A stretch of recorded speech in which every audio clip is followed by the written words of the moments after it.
Hello, my name is Glen Milner.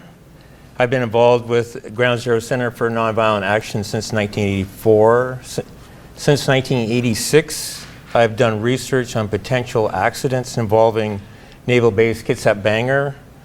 Most of the information here was legally released through the Freedom of Information Act, or the FOIA, including FOIA lawsuits, and from my work and others with two environmental NEPA lawsuits involving the base. And people in that group include WPSR, Ground Zero, and others. This is the first time I've tried to put information together from the past 35 years in one specific presentation about the dangerous threat to Washington State citizens from U.S. Navy operations. And I should point out that some of this is disturbing. I mean, it's disturbing to me. And I have no idea what it's like for folks to see it for the first time. And I regret that we really don't have the time to talk about the dead involved in some of these accidents and what would an accident at Bangor would mean for people in the Puget Sound region. So what I'm trying to do today is to explain how Navy missile operations have the two explosive handling wharfs at Bangor are a dangerous threat because of the Trident rocket motor propellant and nuclear warheads. I'll be showing a lot of slides. Four are the most significant, and I'll point those out. The most interesting slides I'll go through quickly, unfortunately. And I'd like to thank my wife for putting up with me. And actually, this was like, I've telling her it's 3 weeks of preparation. It's probably more like 5 or something.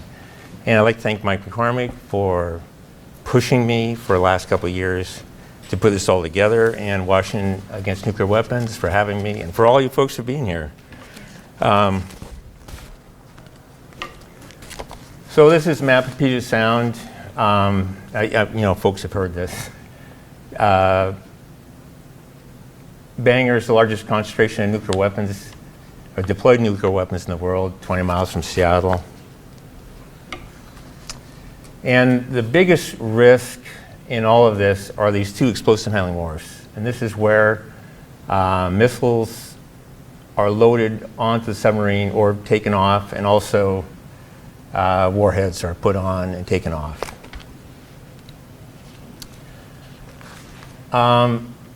This is a C4 D5 missile. This is what all they use right now at Bangor.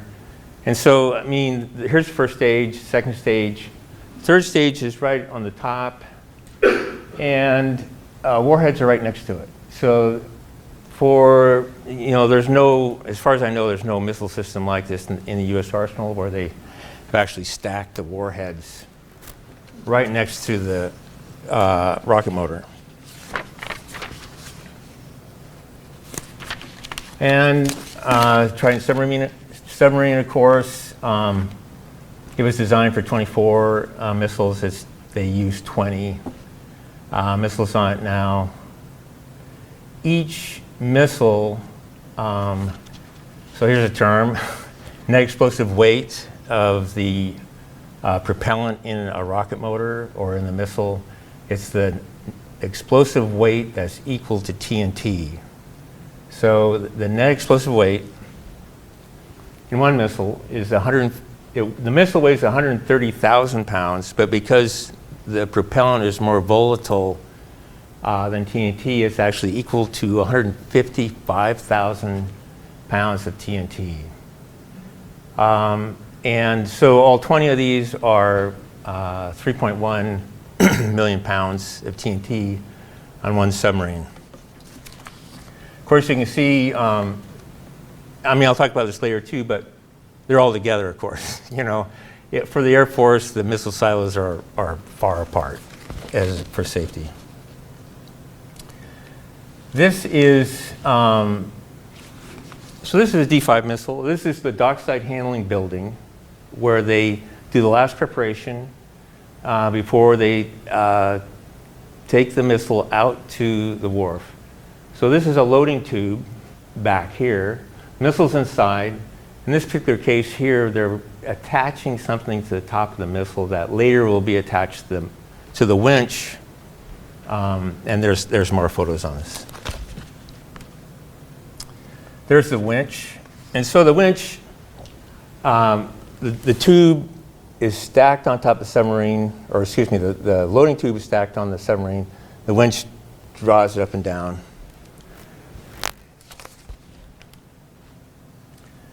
And there it is, leaving the dockside handling building on a platform. The winches you can see at the back. To me, that's one missile.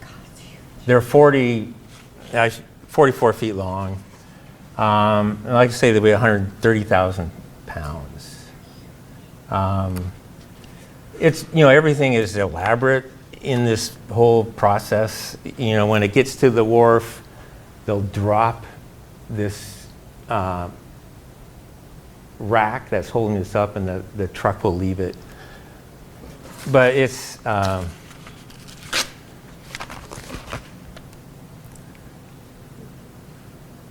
complex. It's a complex process. So, they've gone through the whole process of assembling these rocket motors and everything to get to this point. So here it is. The truck has gone off.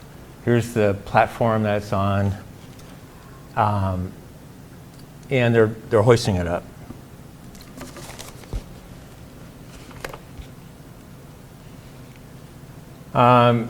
There's two missiles. There's the loading tubes. There's the winch on top. There's a I forget what kind of conveyor type of setup up above. They place it on the submarine, and with that winch, they'll lower it down in, or else the other way around, take it out. There's the platform over here that it will either go on or off, and the truck will come back and take it.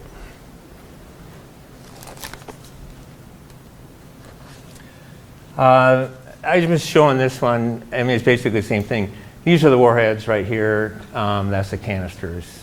So the way they do it is they used to haul missiles with warheads on together, and they thought that was too dangerous. So they put the missiles in, and then they put the warheads on. So yeah, as I said, there's 20 missiles on a submarine. 3.1 million pounds of TNT is the equivalency of those 20 missiles. What we have right now are two submarines with the second explosive handling wharf. That's each W2 is explosive handling wharf. Doubles the net explosive weight. So it's 6.2 million pounds of TNT, or 3.1 kilotons, which is kind of getting in the range of a small nuclear weapon. The Navy acknowledges that an accident involving one missile can mass detonate an entire submarine. But in 2012, the Navy refused to site each W2 at a greater distance from the first existing explosive handling wharf. And so basically, they refused to follow their own regulations. And this was through an EIS that was on this. Actually, during the EIS, the Navy stated over and over they were following the guidelines of the Department of Defense Explosive Safety Board.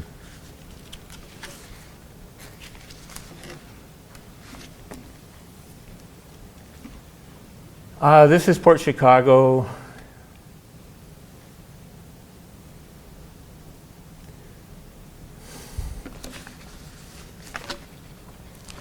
In 1944, 320 sailors were killed. Most of them were black. The explosive force was equal to 5 kilotons. Involved two ships that were being loaded. They weren't trained, and one of the ships, the largest piece of the whole ship was that they could find was the size of a suitcase. I mean, literally disintegrated 2 vessels. But anyway, I'm just pointing that out as an example. I mean, the Navy will say, you know, we're safe. These things can happen. They do.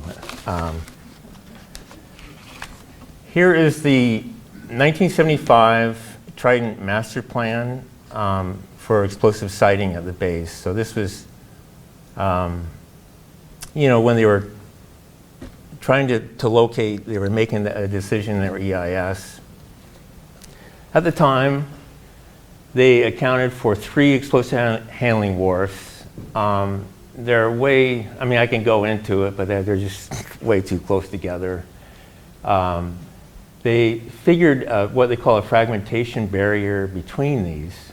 So when they built the first wharf, they put the fragmentation barrier in. They didn't build the other 2. And since that time period, the first wharf was built around 1979 or something like that, 78. They decided that fragmentation barrier was actually create a greater danger just having it there, because if there was an explosion, it would just be more fragments and basically, you know, missile type material.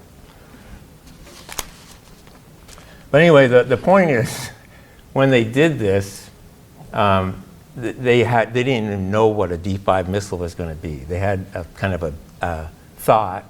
It was a much smaller, you know, I think it was like one record showed it as 91,000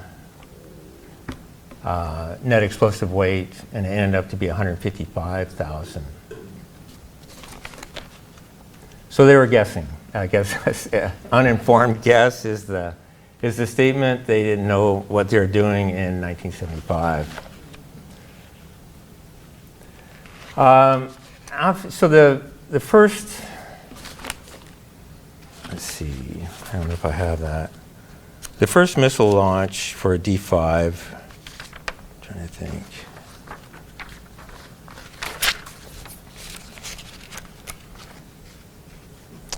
Yeah, the first missile launch for a D5 was January 1987.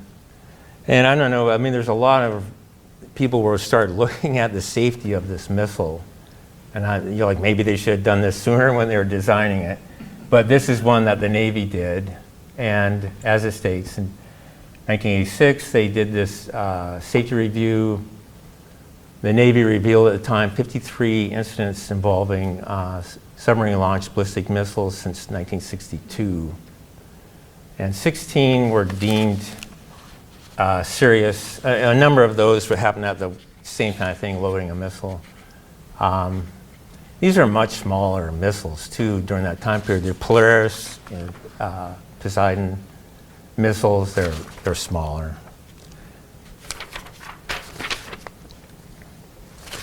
So here, for me personally, here's the first significant slide. And I learned a lot in this slide, you know, at this time. 1986, with Ground Zero, we were going to block the train with rocket motors going into the base. And it never came. What happened instead, it derailed near Shelton. And the thing about it is, when it derailed, the Navy insisted that there was nothing explosive on the train. Even though it said Class A, it had a Class A explosives placard on the side, they insisted nothing, no big deal, there was nothing dangerous there. So, you know, I didn't believe that. And, you know, I bought a ACLU book on how to file a FOIA request, filed my first FOIA request. And about a year later, I got the bill of ladings, and it was sure enough, 112,000 pounds of Class A explosives on the train. Well, I called up the Seattle Times, and they had an ombudsman, Frank Wetzel was his name, and I said, it's not a big deal, it's not really your fault, but, that article you ran a year ago was not true.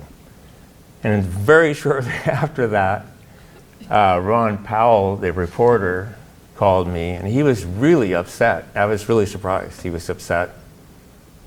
He said he talked to everybody to try and get them to explain what the Class A explosives meant on the car. And they all, they all lied to him, basically. This is his, by the way, this is his headline. I didn't write the headline. I didn't even suggest that they were lying to him. I just told them they were wrong, So anyway, that's how he. So I also learned at the time that really no one is looking at this stuff. I learned at the time that if you find information that's useful and factual, a lot of reporters are very interested in this. They certainly were, and I also realized at the same time that no one is watching this stuff. No one's watching the Navy closely. So I don't know how many FOIA requests I made. I started to count them once, but I don't know. So I made a lot of FOIA requests. Basically, I learned everything I know about FOIA I owe to the Navy. I mean, they fought me all the way, lawsuits, the whole works. And I owe it all to the Navy for everything I know. This is how Lockheed Martin determines, actually this is Lockheed Missile Systems, this is before they became Lockheed Martin, does an analysis of risk. And what they use is what they call a fault tree analysis. And so they'll determine what they don't want to happen first. Like they don't want first of all, you don't want the missile to blow up, or you don't want the submarine to blow up.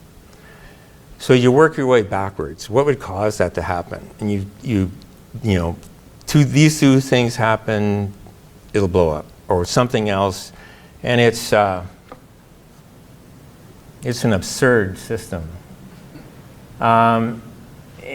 You can't possibly figure out all the different possibilities. And this, in 2012, this is an amazing statistic that came from the Navy that one D5 missile has 25,000 parts in one missile.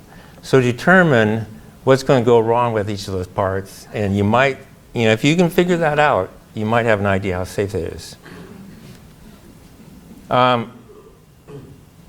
So this is, again, like in the 80s, 90s, they were trying to figure out whether this is safe or not. This is a Lockheed Missiles in Space video of what they consider a possibility at the explosive handling wharf. And that's kind of during that time period is what they were seeing as a major issue. I don't know what the music is behind this, but I'm going to play a little bit of this. And you can see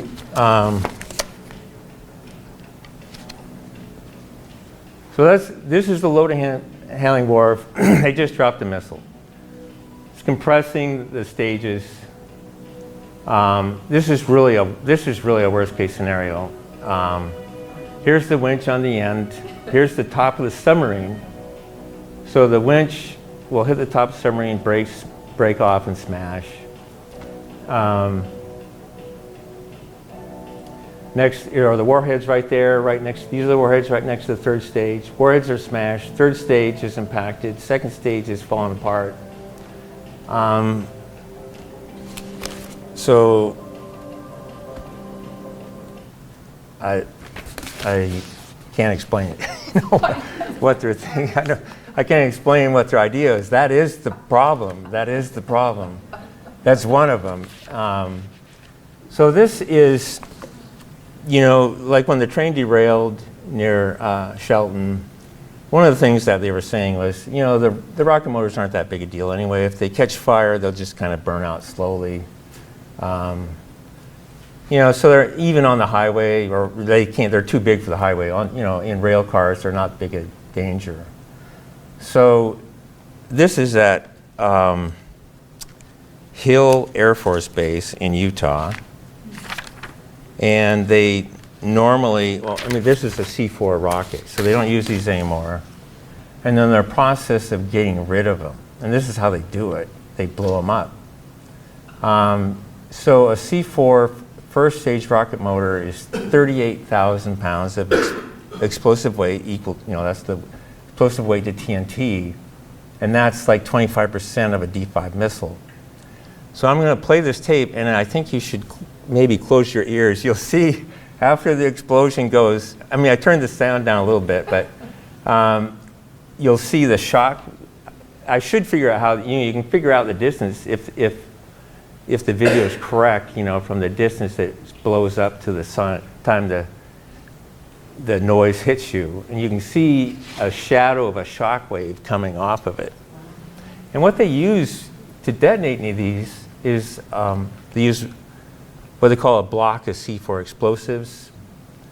And it's really common.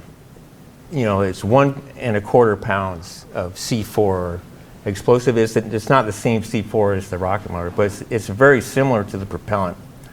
So they use a 1 1/4 pounds of this explosive and a blasting cap, which is basically a large firecracker. I don't know if they need the C4 explosive or that's just how they do it. I kind of wonder myself whether just the blasting cap might be enough. But anyway, when you see the explosion, there's going to be a loud noise after that. So please close your ears if you don't like loud noises.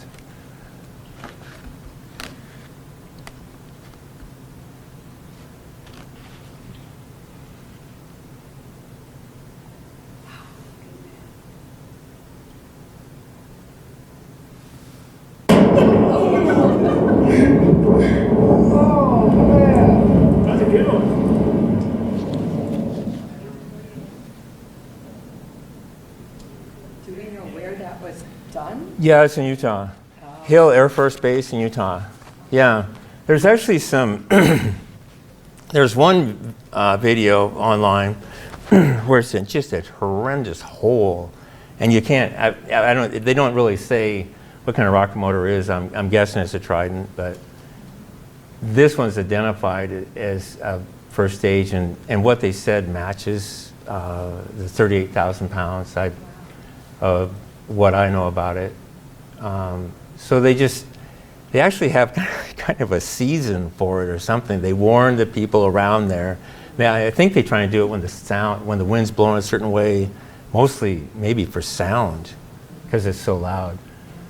This is another, sad incident. USS Cole, a small boat came up to it, and the boat had equivalent of about less, maybe as much as 1,000 pounds of TNT on it. And there was also C4 explosives on the boat, and they detonated it. This vessel almost sank. For 3 days, they were struggling to keep it going. 17 sailors were killed. And the amount of C4, the amount of explosives used on this, against this vessel, USS Cole, D5 missile is 150 times more powerful than what happened here. So, as far as, so the question is really, so if there's an accident at the wharf, a missile detonates, will it cause any harm? Yeah, it will. It will take out the submarine and all the missiles on it. And that's the idea of the 1.3, or excuse me, what is that? Yeah, 3.1 kilotons on 2 submarines.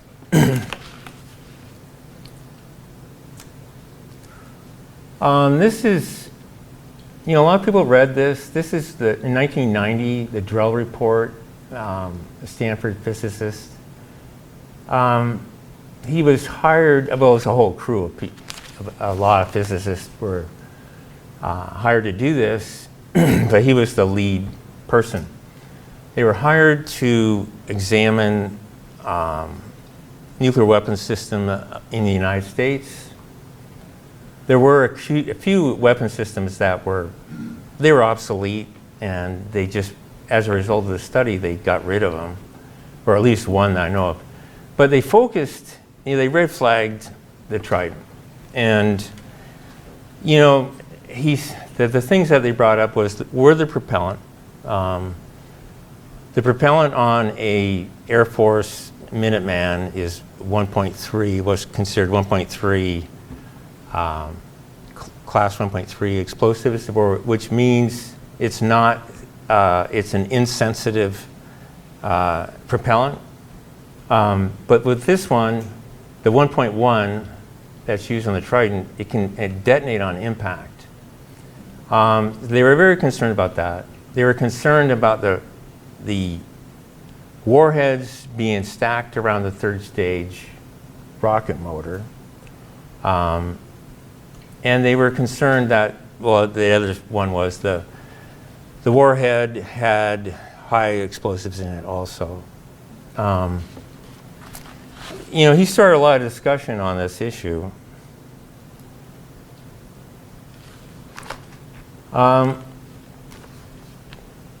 This is the second of 4 significant slides for me. Actually, when I found out about it, I got a call from the Kitsap Sun reporter on it, and he said, "What do you know?" And what it was a guy, Walter Fitzpatrick, was a guy who revealed this. He was an ex-Navy officer. So in November 7th, 2003, a missile handling crew came within inches of impacting a Trident warhead with a ladder, is what it was. And the information was released 4 months later, and he released it because they were going to court-martial the people on the pier. And I don't know all the, I don't know all about this. What happened as a result of that is they shut down the strategic weapons facility for 9 weeks, and they fired all 3 commanders at SwiftPac's Strategic Weapons Facility, Pacific. They were scheduled, SwiftPac was supposed to have an inspection before that, and they failed it to get recertified. It wasn't until January 9th, 2004, that they were able to handle weapons again there. Hats off to the Navy for identifying a problem, but they still, they're working to keep it as safe as they can.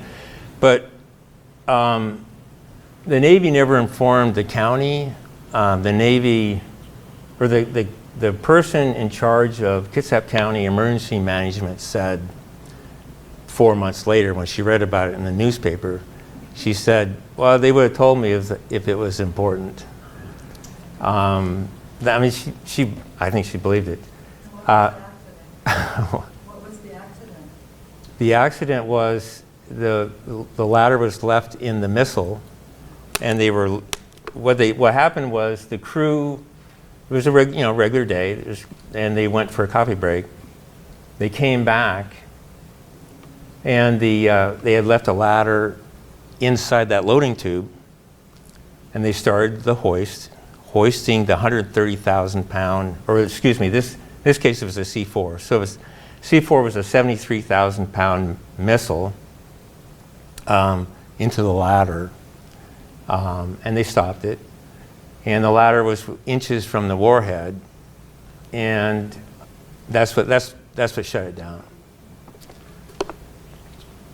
Anyway, partly as a result of this, and I think I was figuring this out before, is that a thing I state over and over is the greater the risk at Bangor, and probably Navy operations in general, the greater the risk, the less likely the Navy's going to tell the public about it, and which is proven here.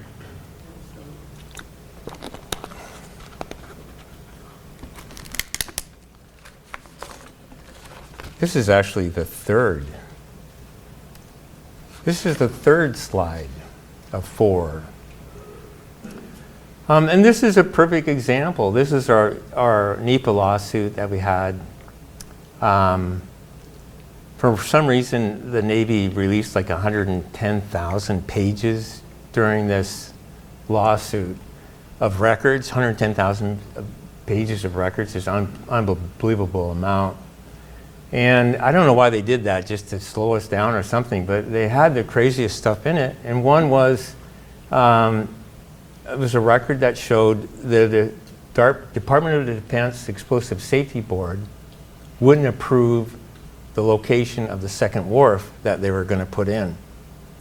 And what the Explosive Safety Board said was they wanted the Navy to prove an accident involving one submarine at one wharf would not detonate the submarine at the second wharf. And what the Navy told them, it's actually in the records, that they weren't going to do it. They thought they could spend their money better doing something else. But all through this EIS, I mean, it was like 2 years, and really folks in this area really rose to the occasion. I mean, we had a number of public events with the Navy. They had their hearings that they had, and they testified their concern about the explosive risk. But all through this entire EIS, the Navy insisted over and over and over that they were complying with the Explosive Safety Board regulations and their own regulations. Their own regulations match the Explosive Safety Board regulations. So anyway, yeah, this headline should have been Navy lied, because they lied over and over and over on that one. But I mean, really back to this, Ed Friedrich was really a fun reporter, and he always complained. He'd always say, the Navy never tells me anything, you know? So if you had any information, he was all ears. And I mean, like when we got some of these records, he figured it out instantly. I mean, in some cases, you know, I'm really surprised how intelligent and thoughtful some of these reporters are. He's retired. Well, I think he's actually running some little online thing, I think now, but he's retired from it. But I mean, reporters, again, I mean, that as far as what we can do to revive the movement, know your stuff, you know, and share it with you know, try and put yourself in their place, you know. They're trying to figure this out. And like with Ed, the Navy they wouldn't tell him anything, you know. No matter how many questions he asked him, he never got anything out of him. So here's the two wharves. This is in 2024. Looks like they're both in use. You can see the submarine here in the old first wharf. It's kind of hard to tell because this is a bigger wharf, but these on Google Earth you can go and you can look at historic slides. But you can kind of tell the parking lot's full. There's vehicles out on both wharves. And that's the time, you know, where it's 6.2 million pounds of TNT, you know, the net explosive weight.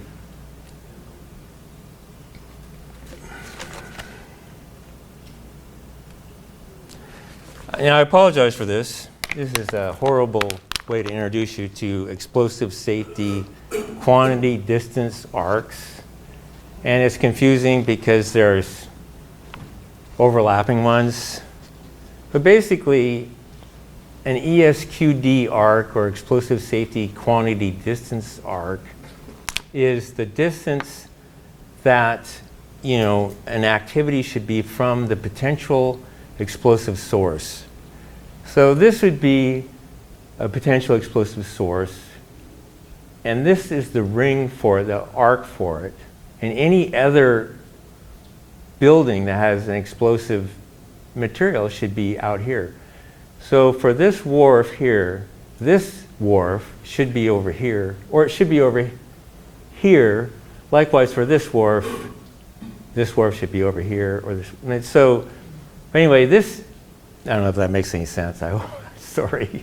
It is, you know, it's not that complex. I mean, really, with the explosive arc, basically the the bigger the explosive source, the further away you need to be with certain activities. This activity here is a K30 arc, and this is for transportation. And what's supposed to happen here is, for transportation routes or roads, this arc is not supposed to go over it. Of course, no one in Hood Canal knows that because the Navy doesn't tell them. The farthest arc is the distance to buildings that have people inside, inhabited buildings.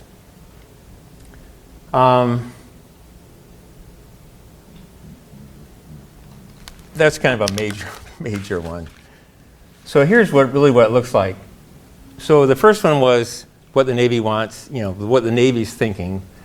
But because an explosion like this, an accident here would cause this to detonate, you actually have the arcs are this big. And the point of the source of the explosion is right in the middle here because they simultaneously detonate this type of explosive material.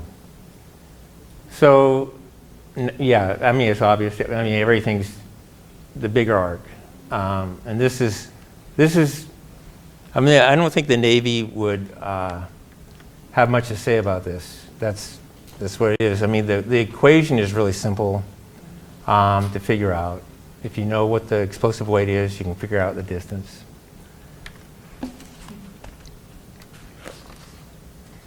This is I'm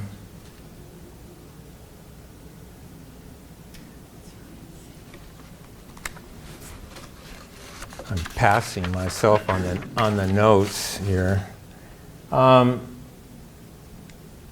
This is actually the Kitsap County parcel map loaded into Google Earth, which is, I was really proud of myself when I figured out how to do that. But about 100 parcels or homes are inside the K50 arc. So like people up here are living in an explosive handling zone. And the Navy, of course, is not going to tell them. I should go back to this other one.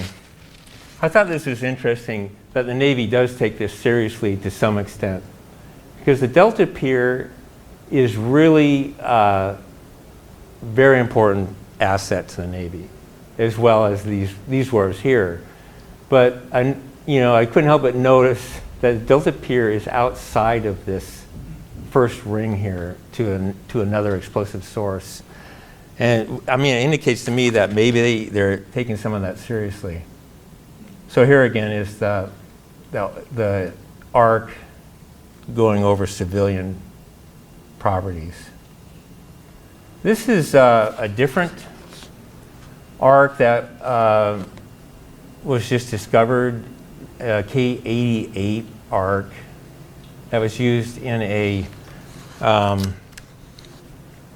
military base in North Carolina. And it was a land use study in 2018. And what what the guy said was, here's the quote, "Typically, we don't show the K88," Milner said in an interview following the second public meeting for this base. It was newly released to the public. And the K88 is basically flying glass or flying objects like that. So, it goes to show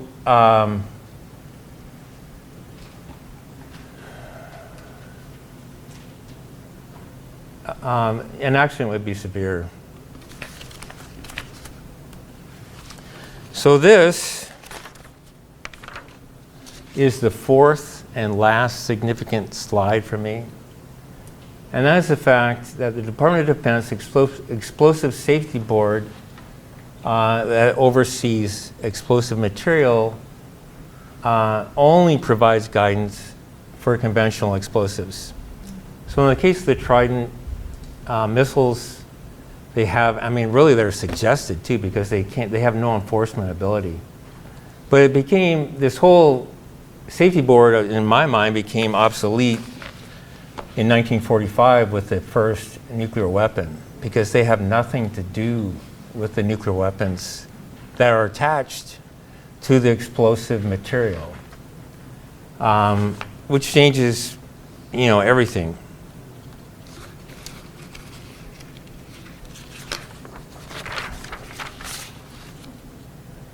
So, what recently we found out is on one warhead. I've always wondered how much nuclear material are we discussing here, and which is really hard to find out. But according to the International Panel of Fissile Materials, 1W88, which is the larger of the two warheads on a submarine, contains 3 to 4 kilograms of plutonium, which would be 6 pounds, 8 pounds, and 15 to 20 kilograms of highly enriched uranium. W76, the smaller one, 100 kiloton warhead or 90 kiloton warhead, has the same amount of plutonium and 4 to 7 kilograms of highly enriched uranium. But trying to figure out the load, the type of warheads that are on a submarine, it seems as though one submarine would have 270 to 360 kilograms of plutonium on it and 580 to 990 kilograms of highly enriched uranium on one submarine. So, in summary, the threat to the Puget Sound region involves approximately 4,000 pounds of fissile material in 180 warheads when both wharfs are in operation. And the propellant from those 40 D5 missiles is equal to 6.2 million pounds of TNT on 2 nuclear-powered submarines, which actually in some of the safety studies, they were indicating the risk that's added because there's a nuclear power plant on each submarine. The Navy has never shared with the public the risk involved at the wharfs, but instead it misled the public and suppressed critical information that was only made available through numerous FOIA and NEPA lawsuits, further endangering the public while expanding the number of facilities and the amount of explosives within a base acknowledged by the Navy as inadequate to do so. Yeah, the Navy actually, in one of the records that we got, a Captain Gilbert, I think is his name, said that when they first built the base, it was 1.3 miles too small. They should have expanded the base further to the north. They should have bought up the property for proper explosive siting. And I guess for me personally, the talk of, the sighting and all of that doesn't really matter as much. It shows that the Navy is reckless. But one wharf is enough. One submarine is enough. One Trident missile is enough. It will detonate on impact. If they know that, if they drop it, it could. As far as one block of C4 explosive, the 1.25 pound block of explosive that detonates a missile is actually a really measurable amount of energy. So a lot of different things can cause an accident. And a lot of things, the Navy for a while they believed that a tsunami, and just recently they believed this, that if there was a tsunami in Puget Sound, that it would, as it went down Hood Canal, it would diminish. But then the state Department of Ecology, maybe, or whichever agency it was, said that it was actually the opposite. That as it went down a channel, it increased and it went back and forth. And I forget what the height of the wave was, but it was significant. But I guess, so, we're discussing here, one wharf next to another one and all of these things, but it is all dangerous. It's not made, it's made more dangerous for the two wharfs, but it's a dangerous operation. DNR, artifact resources. That's it, thank you. That's exactly right. The studies that, I've read a lot about this, and until recently I didn't realize it, but that how much radioactive material was involved. But a lot of the studies, for some reason, it was always like really frustrating for me to look at it, to read these. For some reason, they would do studies with 10 kilograms of plutonium and just a third stage rocket motor. And there's studies where they show radioactive material going over the Seattle area. But that means this is like minuscule in terms of what's actually involved here. I mean, it's not even close to the danger we're facing. So here is the Pantex plant, and this is near Amarillo, Texas. This is where they assemble nuclear weapons. And the Department of Energy is completely different from the Department of Defense in terms of how they deal with the public. And so this is open, like if you go to the Pantex plant website, this is there. They have escape routes for people. Preferably they weren't doing something where you required an escape route, but at least they're trying to inform the public. The Navy will have none of it. They are not interested. They're only interested in Navy assets.